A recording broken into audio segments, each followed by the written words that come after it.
Heyo everybody, Haku here with my live reaction to read through for Omniscient Reader or Omniscient Reader's Viewpoint, chapters 233 onward. I was planning to do 3, but I am really in the mood for ORV, so if these are a bit shorter like they were last time, maybe I can do more. I almost don't want to because I have been enjoying this arc so much that I don't want to get caught up and have to wait. By the time I do that, we're like 20 some chapters behind, so we'll probably be out of this arc by then. But I kind of, like I've been saying, I don't want to rush or anything to get caught up. I kind of want to take my time with it. But if these are short chapters, and if we end on a place that's not a good place to end, it might be hard to stop. Or even if they're super, super long chapters with a ton of discussion, and 2 chapters takes me like 40 minutes or something, then, maybe I can just call it there since we are not terribly far behind. But like I mentioned, I've been really, really loving this arc so much. It's been my favorite so far. As much as I love all of our other ORV characters, I really don't mind not seeing them, because really, ORV is the Dokja show. The other characters are great, but Dokja is very heavily focused on as the main character, so it's not like they're heavily focused on all the time anyway.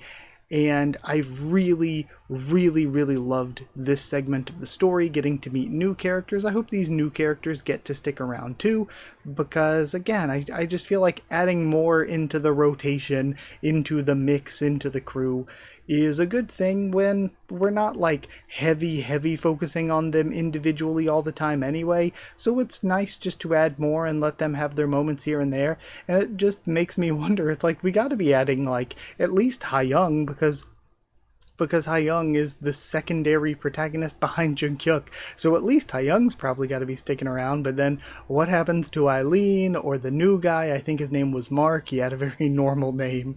Like a lot of the characters have very normal Korean names, but he had a very normal Western name.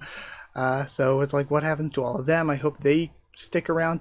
One thing I really love about this is that rather than trying to wrap this up quickly and just run through this arc, every time I'm like, okay, we'll probably just start wrapping things up, because usually ORV doesn't spend too terribly long on any one thing, but we keep introducing new characters into the mix, new concepts and ideas that go into these scenarios that are related to this arc.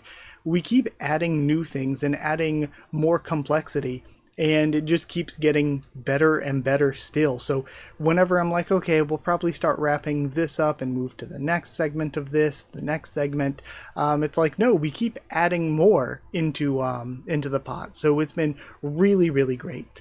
But either way, I think that's all the discussion I need to do before starting. So let's just start reading and then we'll talk as we read through. We're starting with, and just double checking that you can see all right, the one who'll die tonight. Wait, this was a really, really good bit of the story, a good thing to end on, where we're seeing the threat that Dokja's up against, pulling out a strategy. It's like Dokja was prepared for things, Dokja knows what they're doing because of reading ahead, but he wasn't planning on them doing it this soon. I like that we have Dokja looking cool and looking good by knowing what's going to happen and using it to his advantage, but we also have these really good stakes and tense good storytelling because things aren't just going exactly how he plans, even if he understands it, which is something that ORV's always been good at. There's no way they're already using this strategy, because it would be very easy for like an author to write ORV in a boring way where, because Dokja just knows everything, then there aren't stakes, there isn't a lot of danger or complications or unforeseen things. I feel like especially in webtoons you see the hyper competent, always does everything right main character all the time, which is something that ORV's always been great at, with having Dokja be competent and great and awesome, but also having Dokja have flaws and not always look like he knows every single thing that's happening. They've done a really good job at maintaining an interesting story while Dokja knows information ahead of time. There's no way they're already using this strategy. Isn't the revolutionary. We see Hyung? Is that who they're targeting? Look out. Eileen yells. Dokja draws his blade and blocks. He takes damage. Your story configuration has been made incomplete by impact in battle. Darn, this didn't happen on the second night. Originally, the executioners wouldn't have been able to kill me without orders from the Duke, and I'd get through the second night with them running around in confusion. You're all going to die. It's clear, someone gave them orders. The story fragment, Face of a Casanova who died during intercourse, was slightly damaged. Darn, my face. Keep the revolutionary alive. Okay, so the strategy has changed so much that they're going to take out the others and leave the revolutionary, so Dokja can't rely on trying to draw all the attention to himself. And a bunch of the randoms start getting taken out. Revolutionary. Is there some tactician I don't know about? Or did the Duke already take action? So I'm assuming it's probably Han then, because it's something that's outside of his knowledge, and Han wouldn't have been in the story in that way, which is just another one of those weird things with ORV compared to TWSA, like Sangha wasn't there, unless, like, Sangha and Dokja weren't in TWSA, unless they were just random unnamed background characters that got killed in the train car, and the same thing goes with Han. Or Han Myung-go, I think, was the specific Han. Han isn't being, in a Korean series with a lot of normal Korean names, just throwing out the surname isn't being very specific. Or did the Duke already take action? Everyone, gather over here. If you're scattered around, I can't protect you. Kim Dokja decided there was no way the Duke had made his move. If he had, he wouldn't have just stopped there. Gah. If the Duke had taken action, the entire industrial complex would have already fallen to ruin. The one fortunate thing is that the executioners can only kill one citizen per day by the rule, at least until the third day. Fight back, everyone. Okay, so they can't actually kill them, so they're just injuring everyone. Fight back, everyone. If they don't put the mark on someone, they can't use execution. But people are just, rightfully scattering. Run away. Nope, don't go. Then we have another person falling behind Dokja. Please, save me. If any more people get hurt, it'll play out the way they want. The citizens won't come to help the revolution. The industrial complex will go back to strictly following the Duke's orders. And why was I about to say alien? And Eileen's civil council will be isolated. Darn it. I need to try something else. Eileen, over here, somebody yells. Come and get me. Kill me. And we have Mark, or whatever his name was. Might be totally getting it completely wrong. I am the Guardian. And he's guarding. We have Chapter 38, Fake Revolutionary Part 4. I'm the Guardian, come kill me. And Dokja didn't plan for that. Darn it, what are you doing, Mark? Guardian? Kill the Guardian. The Siswitz executioners put the mark of death on Mark Xavier. Then, and again, it's so difficult because there are some people I've met who are would call themselves Xavier and some just Xavier. So it's like, is it Mark Xavier? If so, Xavier sounds like Savior, makes sense that he's the Guardian. And Mark, because they put the mark on him. Mark Xavier is named the Knight's Sacrifice. And now we have Dokja rushing forth. Can't tell, because of the sparks around, if it's just normal, power sparks that happen in ORV, or if he's using electrification. But I think he has to shrink to do that, and also his body usually glows when he does that. We have the sides coming in toward Mark. It was a fleeting dream. I hope you succeed, revolutionary. And Dokja manages to get the save. Don't worry, you won't die. I was wondering if he was actually going to make it, or if they were going to kill off Mark to make things... I mean, RV doesn't kill characters all the time once they introduce them, but you never know. They might have killed off Mark to make the situation even more dangerous, make Dokja have to rethink things, but now we have him being the one to protect the Guardian. Get out of the way. If I don't die, why are you all so impatient to die? Nobody's going to die. Not in my story. Personal skill, character profile activated.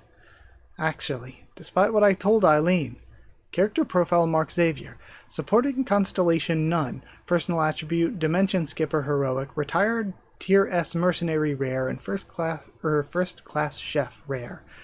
Personal skills include cooking level 9, ingredient prep level 8, old-fashioned sense of justice level 4, sword dance level 9, and a hidden skill at level 1. So it's interesting that you can have hidden skills to the character profile like that. This incarnation has a special role in the scenario. Some skills are hidden as a scenario penalty. Okay, that's why.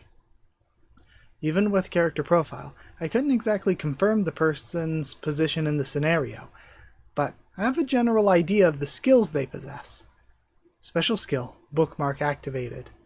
Okay, bookmark skill level has increased, a new slot is active. I'll put Mark Xavier, the Knight of Revolution, in the 6th slot. Character Mark Xavier was added to bookmark number 6. Bookmark number 6 has been activated. Hidden skill level 1's been activated. You have temporarily obtained the position of Guardian. Someone's using their life force to protect Mark Xavier. Okay, very cool stuff that Dokja was able to use it this way. And if I am understanding what I read correctly, he told Eileen he can't just see what positions people have in the story of this scenario, but even if he can't see the position they have, again, let me double check with the character profile. Yeah, we can't see that he's the Guardian, but he can guess from this, from it saying that they have a special role, and seeing what their skills are, he can kind of put 2 and 2 together to make a certain level of understanding, which helps them with bookmark. Then he can use the abilities of the Guardian. And so, does that mean that it looks like 1 is being taken out, so Dokja can use it 4 more times, and Mark can also still use it 4 more times. In which case, Dokja has just doubled their effective use of protecting, which is really, really cool. I was wondering if another one was going to blink out and it was a cumulative thing because it's determined by the scenario, and so now they would have used 2 of their 5. But if they both have 4 left, this is like a massive win. The protection was successful and the mark of death has been lifted. We have the others reacting. There's another Guardian? Then no one died this night. We get a really, really nice shot of the place again. I really, really love the setting of Siswitz. And that's where we end for our first chapter. Extremely good. Again, everything that I've said positively about this arc, it's still positiving. It's still really, really good. It's still my favorite setting so far. I like the new characters. I like Mark a lot. I like Hyung a lot. I love Eileen. Eileen's design is great. I feel like maybe Eileen's had a little bit less character so far than those two, but her design's one of my favorite in the series so far. So really loving the new characters, the setting. I like the idea that someone gave orders for this to happen. It's probably going to be Han Mungyo, I think was his name, or Mungo.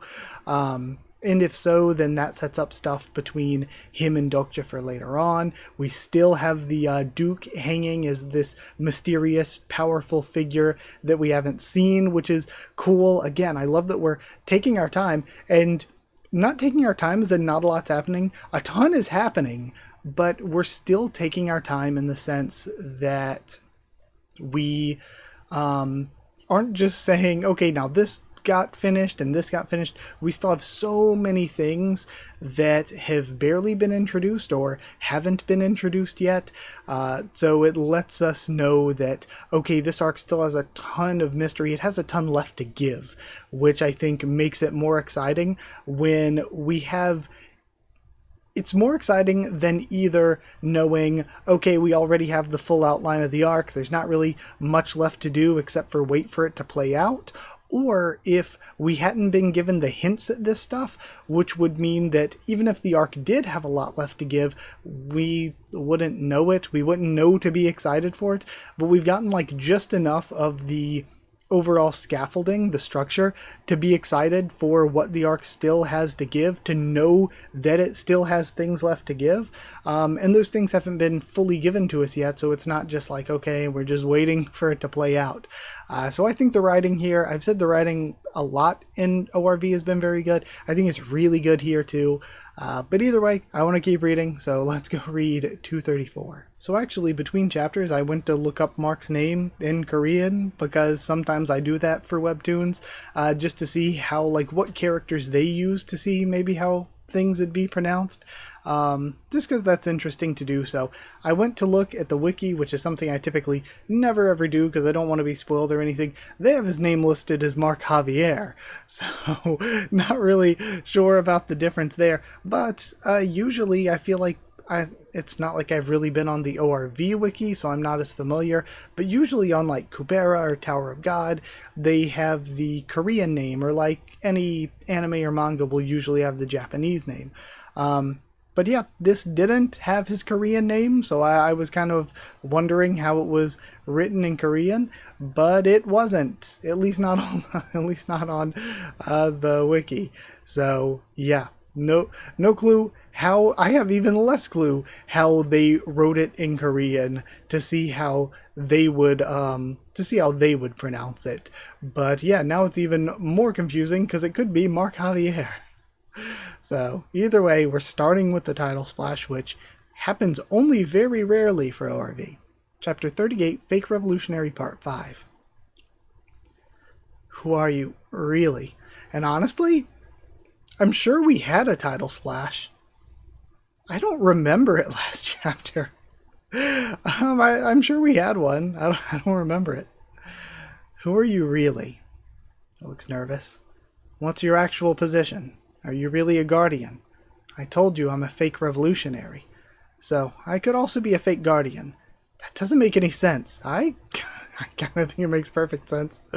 Just move on from it. If I gave you all the details, you'd know too much about me. Let's say I give you all my information. How do you think this revolution would end if one of you happened to get kidnapped by the Duke and shared what I told you? I'm just Yu Jung-hyuk. That's all you need to remember. That really is one of the excuses Jung-hyuk uses in annoying situations. Kim Dokja thought to himself, the more I talk, the more it feels like I'm becoming Jung-hyuk. Shut up, he thinks to the fourth wall. I miss when Dokja was nice to me. Wow, we have editorializing here by the fourth wall. You're such a difficult guy. Anyway, let's talk business. They have someone who's infuriatingly breaking my predictions. Somebody who's attacking us using the rules of the game. But we got through last night okay. If there are two of us who can use the power of the Guardian, doesn't that push the odds in our favor? Not necessarily. At this rate, they won't use the mark starting tomorrow. If it's too hard for them to kill someone, they'll just make sure to injure as many people as possible. Right. If they don't put the mark on someone, the night won't end until the sun rises. Last night, many people were hurt already. We lost. So, what do we need to do now? We don't need to do anything. They'll probably make the first move. The other positions will soon come forward. The roles aside from the Revolutionary, Guardian, and Executioner. And then we have somebody knocking. Revolution? Sorry. How I imagined that sentence going as I saw her opening the door and saying revolutionary was more like revolutionary's office. How can we help you? Revolutionary, someone's here to see you. He says he's the spy. All the positions in the revolutionary game belong to either side of the revolutionary or the dictator. But there's a single role whose side isn't predetermined. Okay, so he could flip to either side. The design is really good too. I love these non-human designs, and I wish we got more of the non-human designs in a serious capacity that sticks around. You know, like if instead of just vanishing, Lycaon had stuck around as part of the group, if Antinous had kind of stuck around as one of Gil Young's helpers, since Gil Young took control there before Antinous was beheaded, I believe is what happened. If Antinous just got to stick around as like a summon for Gil Young, that would have been cool. So, yeah, if Lycaon got to stick around, characters like that, if we got more non-human characters just hanging around, it'd be cool. The spy. Instead, they're just like from Paradise to here in these alternate realm, the demon world, or even back when they were at the demon castle, I think, Dark Castle. They were all just always shoved in the background. They were always there in the background, but never actually an important character. The spy. The team that gets the spy can win the game. That's how TWSA explained the spy. Are you Yu Jung-hyuk? Yes, I am. Huh. What's this sense of deja vu I'm feeling? He doesn't look how TWSA described him. I see. What the? Why is he acting so strangely? I'm surprised you found out my name. Haha, it's a famous one after all. What's with the intense once-over? Oh, this guy knows Yu Jung-hyuk. What's your name? I am Aurelius. Aurelius. I feel like I've heard that name before, but not in TWSA. That's a unique name, so you say you're the spy. Indeed. Special skill, lie detection level 3, activated. You cannot use the skill lie detection within the revolutionary scenario.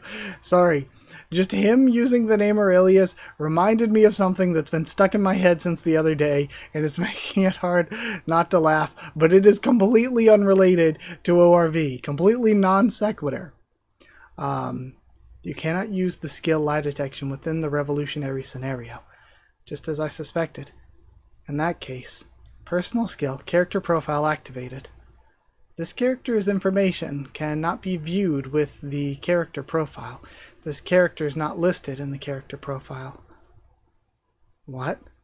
Sorry, I can't... Okay, so the stupidest joke is stuck in my head. It was like a complete non sequitur that somebody was like, you won't be able to get this out of your head. They're like, so it's ancient Greece. A guy with a torn toga walks into a tailor, and the tailor looks up and he's like, Euripides? And the guy's like, yeah, Eumenides. And oh my god, my stupid brain has been so fucking Euripides peeled. That's so stuck in my head. And he's not even using a Greek name, he's using a Roman name, Aurelius. But the second I even heard something like ancient Greek or Roman, now I'm tearing up. It's such a stupid, unfunny joke. But I just have fucking Euripides, yeah, Eumenides stuck in my head. Oh my god. It's so embarrassing. And then... So, what? What's wrong? Updating information about this character. I'm, okay, moderately surprised Okja doesn't notice, but then again, I am viewing this from the... God, I'm viewing it from the sort of knowledge that I already have as a reader, that it is Han.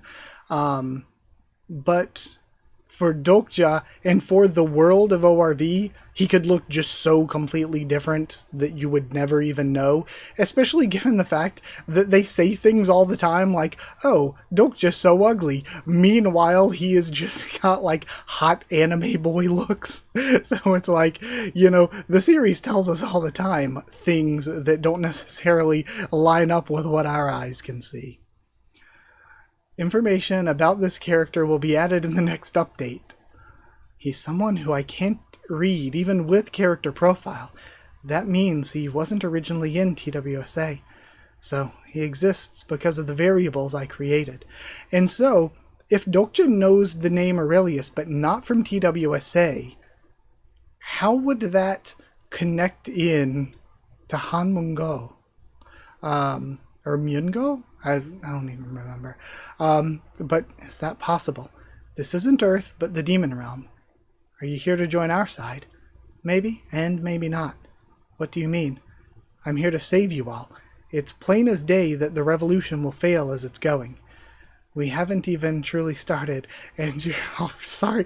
I keep thinking about Euripides. I can't get him out of my head. And you're already declaring our failure? I'm not joking. Public opinion about you is not good. I guess you haven't gone to the outside to see. Then it's the revolutionary. He came out. That's him. People are surprisingly... Are they angry at him because he's failing? Okay, I just noticed it said Gra. I was like, are people excited to see him? I thought they would be upset or have lost faith in him because of how the last night went. But maybe they are actually upset now that I read the sound effects. It's all your fault. If it wasn't for you, we'd be fine. My wife got hurt. It was better when night came every 3 days. They start throwing things. What are you even saying, you jerks? Says Young. You're really gonna act that pathetic? You think it's better for someone to lose their life every 3 days then? If that's how you want to live, leave the industrial complex. You brat, what do you even know? Do you have any clue what it's like outside? The citizens are all part of the industrial complex scenario. If they leave the area, they receive the exile penalty for deserting the scenario. Does this mean we have to suffer through a night like that every day? What are you going to do about it? What are we supposed to do? Do you understand the situation now? It looks like you're on the Duke's side. That's unimportant. What matters is what you choose. So, what is it you want? Surrender yourself to the Duke. If you do, everyone aside from you can live. The revolution's going to fail like this anyway. You want me to sacrifice myself? I can find a way for you to live as well. How? If you really are Yu Jin-kyuk, the person I work for will protect you. But the Duke's going to want to kill me. The one I serve is beyond comparison with the Siswit's Duke. He's making me curious, but I have to refuse. I see. You'll regret it. So then who is he working for? Let's turn him over to the Duke. The Duke said he'd end the scenario if that guy is brought to him. It feels like it'd be almost kind of weird or anticlimactic if it was just other Duke of one of the other industrial complexes. So it's probably not that. Night won't come anymore. And again, his design is great like this. Like, the outfit is so good. The overall design, great. I've witnessed something like this before. I think it was the Minosoft labor negotiation. Interesting. We're all doomed the next time night falls. So, he, with his... this is actually good strategy.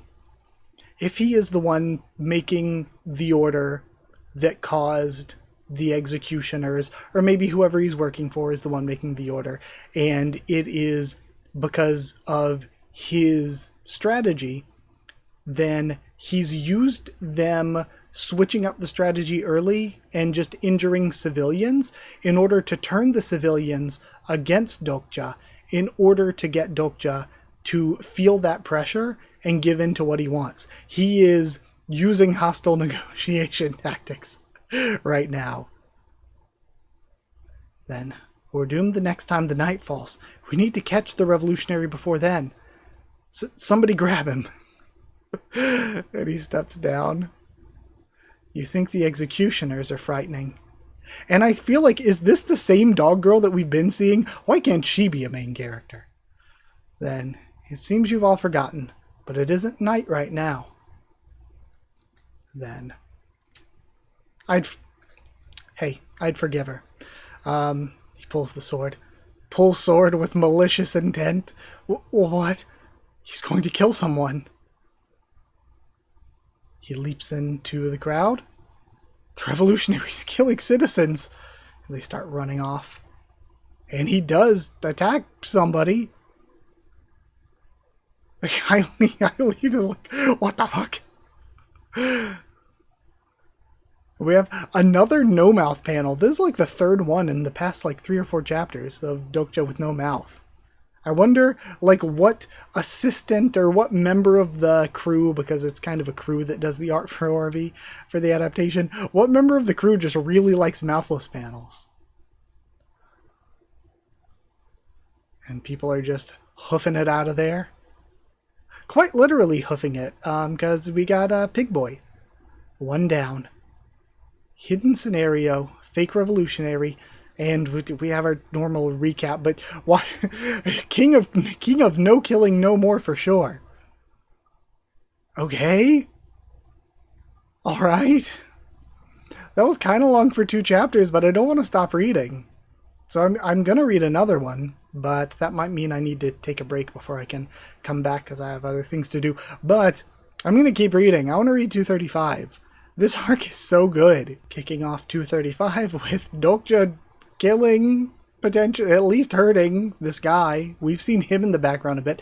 I kind of like that consistency, where for the past, like, 4 or so chapters, I feel like we've seen the same gray dog lady, and we've seen this guy, like, consistently through the past, like, 4 or 5 chapters. Maybe even longer. Maybe I've just started noticing after a while that we've seen the same background characters.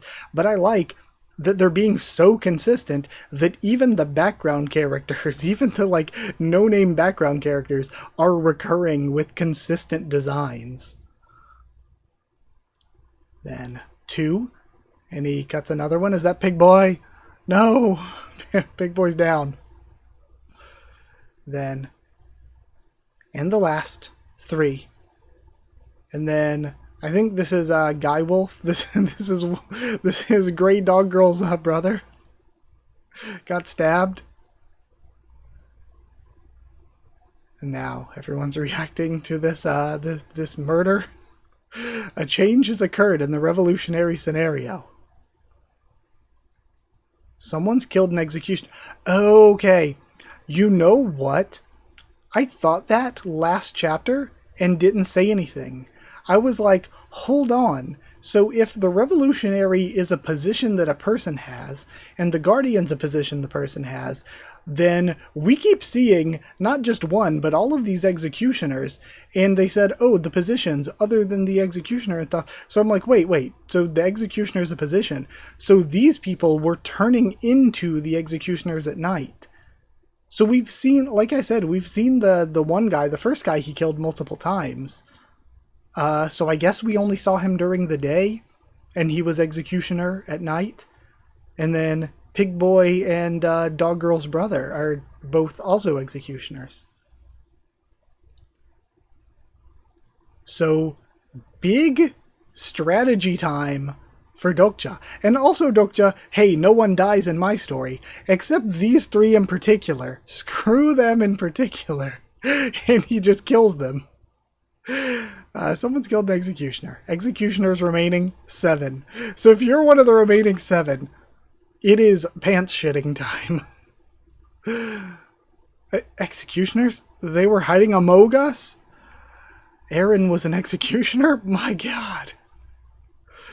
Everyone looks around. They got the otter in the background. You creeps. I'm glad you're dead now. They immediately turn on their dead bodies.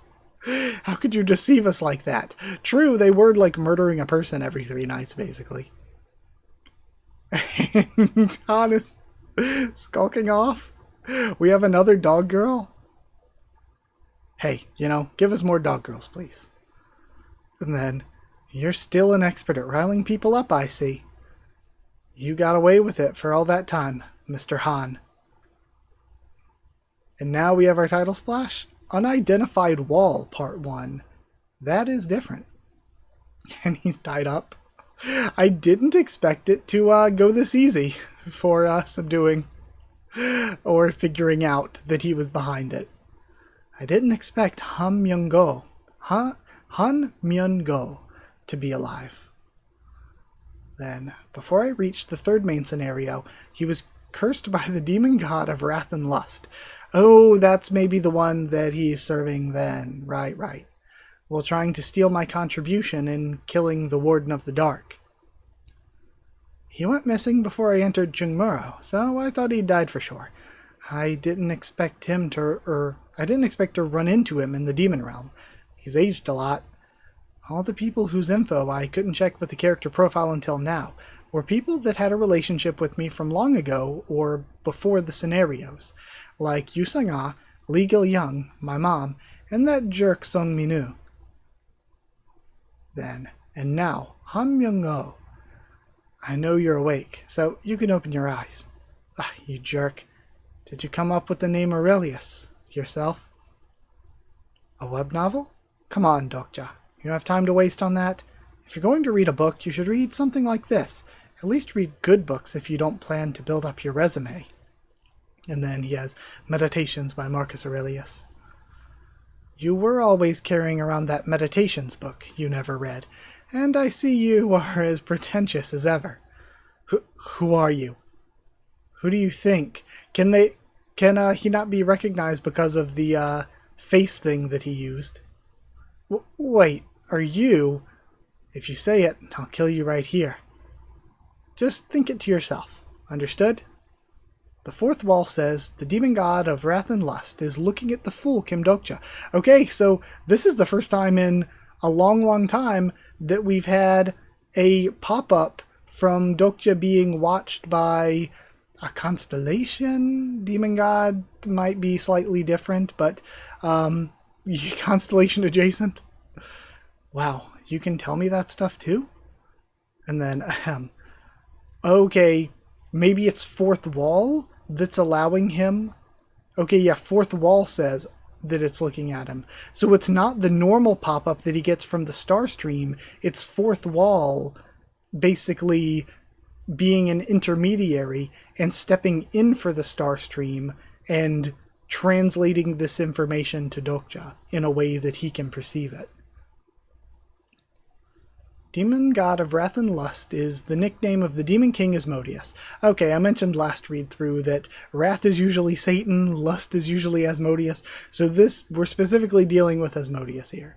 It seems he's now an underling of Asmodeus, a high-ranking one who can even share his sight. Okay, a high-ranking one who can even share his sight, referring to Han Myung-go, not Asmodeus. That makes sense. Then, you should pay me in coins if you're going to sneak peeks. Otherwise, get lost. He pulls the Constellation Sword.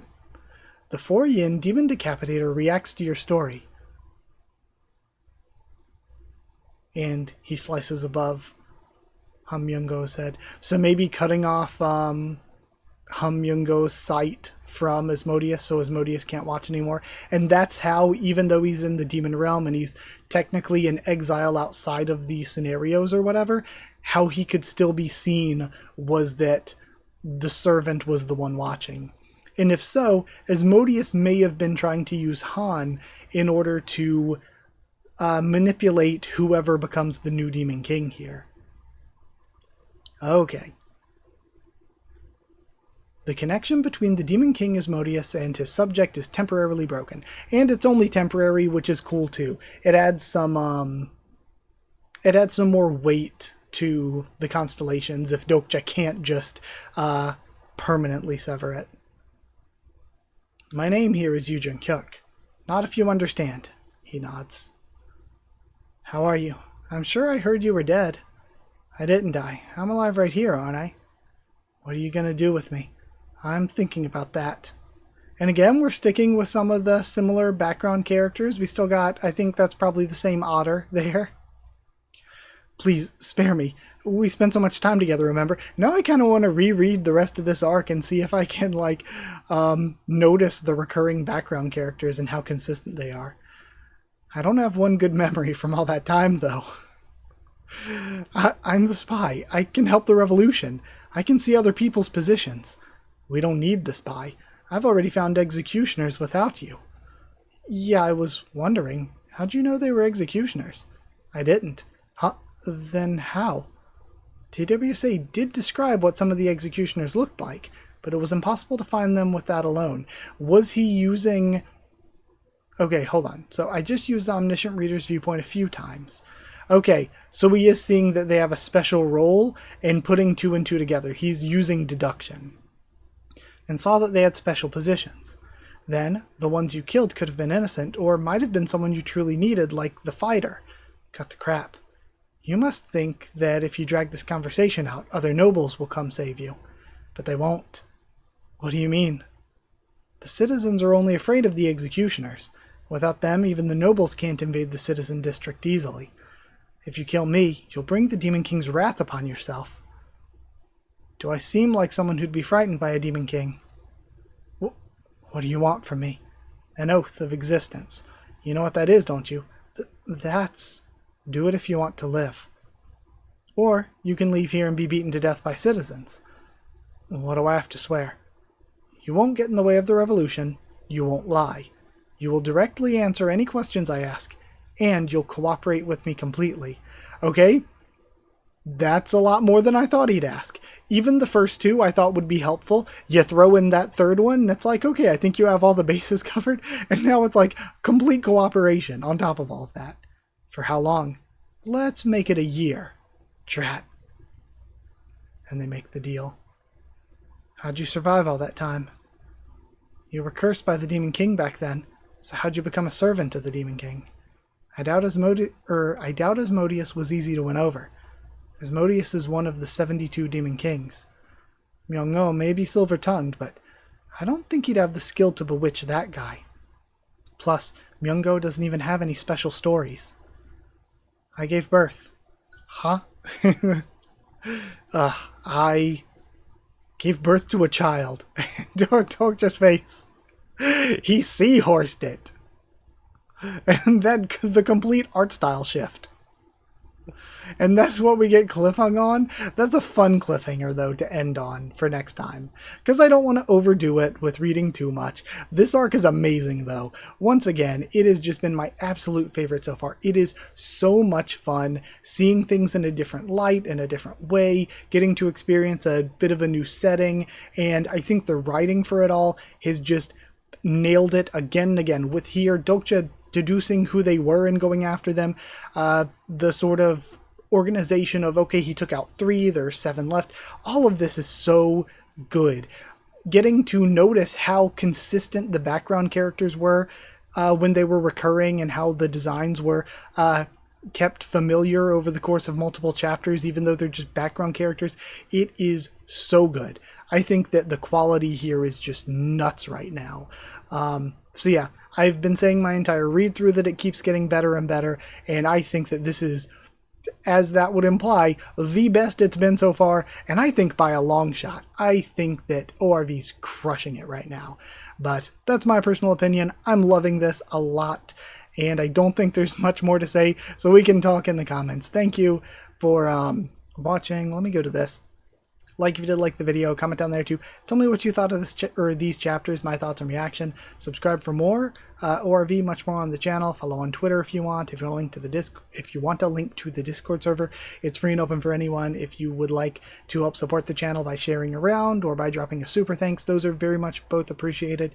If you would like to help support the channel and get One Piece videos a bit early, get your name here at the end of videos, you can hit join down below to become a channel member, or go to patreon.com/HakuofTheTubes, or a link will be in the description to become a patron. Thank you so much to people who are already patrons and channel members. Thank you to chosen regulars Evan, Holly, and Bertie Wooster, Magical Girls, Effernono, J.A. and the D-Band, Cheriton Student, David Langstaff, Slayer Candidates, SG and Stan Cedar, and Pure Elements, Pater Real, and Elsa the Storyteller. Thank you so much for your support. Thank you for watching, and I'll see you all next time.